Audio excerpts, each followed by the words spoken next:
Hello there. Today we're going back in time to 1914. Picture a Europe shimmering with sunshine, but bubbling with tension beneath the surface. Now, imagine a Grand Duke Franz Ferdinand, heir to the mighty Austro-Hungarian throne. A bit stuffy, a bit serious, but a man of importance nonetheless. He's off to Sarajevo, a city in the Balkans, for a right royal visit. Little did he know this trip would change the world forever.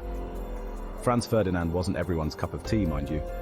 He was seen as a bit of a hardliner, keen on keeping the Austro-Hungarian Empire together, no matter the cost. The empire was a patchwork of different cultures and languages, all jostling for power and independence. Tensions were high, especially in the Balkans, a region yearning to break free from the empire's grip. Sarajevo, the capital of Bosnia, was chosen for the Archduke's visit, a city teeming with history and simmering with resentment towards the Austro-Hungarian rule. Little did anyone know, this visit would be like striking a match in a powder keg. Europe in 1914 was a bit like a house divided. On one side, you had the Central Powers Germany and Austria-Hungary, strong and ambitious. On the other, you had the Triple Entente France, Russia, and Great Britain, a bit wary of their neighbors' growing power. Everyone was flexing their muscles, building up their armies and navies, and making alliances like they were going out of fashion. Nationalism was rife, with every nation thinking they were the best thing since sliced bread. Each country wanted a bigger slice of the pie, and they weren't afraid to fight for it. It was a powder keg, just waiting for a spark. The Balkans, in particular, were a hotbed of tension. This region, often called the powder keg of Europe, was a tangle of ethnicities and allegiances. Serbia, a small but proud nation, dreamt of uniting all the Slavs under one flag. Austria-Hungary, however, saw this as a direct threat to its power. Into this volatile mix stepped Archduke Franz Ferdinand. His visit to Sarajevo was meant to be a show of strength, a way of saying, "We're in charge here." But for some, it was a provocation, a slap in the face.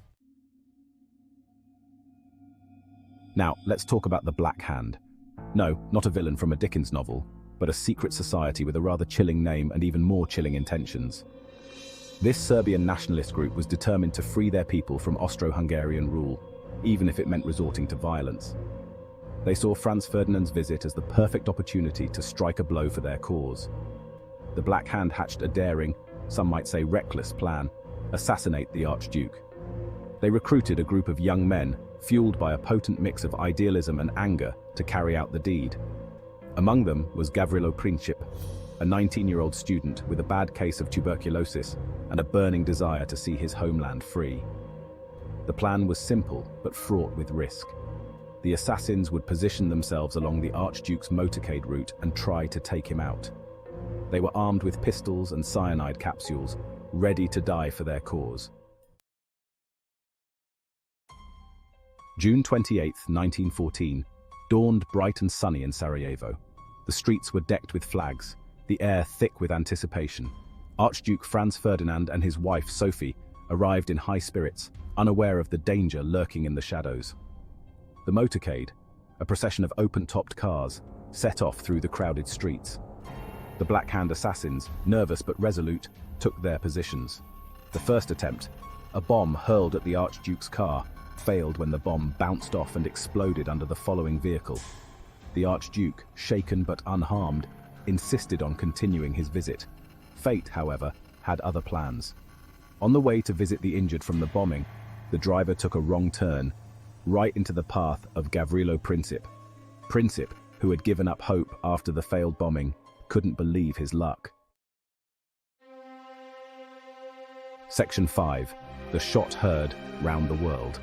There he was, the Archduke himself, just a few feet away. Princip, seizing the moment, drew his pistol and fired twice. The first shot struck Sophie, fatally wounding her. The second bullet hit the Archduke in the neck. Chaos erupted as the crowd surged forward. The assassins were apprehended, and the Archduke and his wife lay dying in their car. The news of the assassination spread like wildfire across Europe. Governments were shocked, newspapers went into overdrive, and people gathered in the streets trying to make sense of it all. The world held its breath, wondering what would happen next. No one knew it then, but those two shots in Sarajevo were about to trigger a chain reaction that would plunge the world into darkness. Section 6. a continent. Mourns, a continent rumbles. The assassination of Franz Ferdinand sent shockwaves across Europe. Newspapers were filled with the story, and people couldn't believe such a thing could happen. In Austria-Hungary, there was outrage and grief. The heir to the throne, murdered in cold blood. Revenge was on everyone's mind. Across Europe, leaders scrambled to understand what this meant. It was a confusing time, with alliances and allegiances making everything more complicated. Germany, Austria-Hungary's powerful ally, pledged its full support, urging a firm response to the Serbian aggression. Meanwhile, in Russia, the Tsar felt a duty to protect Serbia, a fellow Slavic nation. France, bound by treaty to Russia, watched with growing concern. Great Britain, hesitant to get involved in a continental war, urged for calm and negotiation. Section 7. The Ultimatum and the Avalanche. Austria-Hungary, fueled by grief and anger, blamed Serbia for the assassination and issued a harsh ultimatum. It was a list of demands so extreme that Serbia could never agree to them all. It was a deliberate provocation, designed to provoke a war. Serbia, backed into a corner, tried to negotiate, but it was no use. Austria-Hungary was determined to crush Serbia and end its dream of a united Slavic nation. On July 28, 1914, exactly 1 month after the assassination, Austria-Hungary declared war on Serbia. The die was cast. The complex web of alliances, like a house of cards, began to collapse. Russia mobilized its troops in support of Serbia. Germany, honoring its pact with Austria-Hungary, declared war on Russia.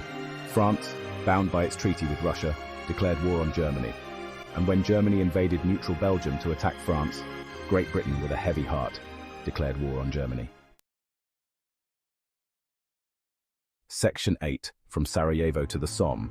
And so, like a snowball gathering speed and size as it rolls downhill, Europe tumbled into the abyss of World War I. What started with an assassination in a far-off city had escalated into a global conflict, drawing in countries from every corner of the world.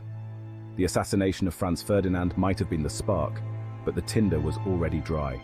Nationalism, imperialism, militarism, and a tangled web of alliances had created a powder keg just waiting to explode. The world watched in horror as the war unfolded, a conflict unlike any seen before. Millions of soldiers would perish in the trenches of Europe, victims of a conflict they barely understood. Section 9. A world ablaze. The Great War, as it was initially known, engulfed Europe and beyond. From the trenches of the Western Front to the plains of Eastern Europe, battles raged, claiming millions of lives. New technologies like machine guns and poison gas made warfare deadlier than ever before. The world watched in horror as the conflict dragged on, year after year. Families were torn apart, economies were shattered, and a whole generation was scarred by the horrors of war. The assassination of Franz Ferdinand, once a localized tragedy, had become a global catastrophe, a stark reminder of the fragility of peace and the devastating consequences of unchecked nationalism. Section 10. A grim legacy. The guns finally fell silent in 1918, but the world was forever changed. Millions lay dead, empires had crumbled, and the map of Europe was redrawn. The Treaty of Versailles, intended to prevent future wars, only sowed the seeds of resentment and future conflict. The assassination of Franz Ferdinand serves as a stark reminder of how a single event can have far-reaching consequences. It teaches us the importance of diplomacy, the dangers of unchecked nationalism, and the need to strive for peace, even in the face of adversity. So next time you hear about a seemingly insignificant event in a far-off place, remember Sarajevo, remember Franz Ferdinand, and remember how quickly the world can change.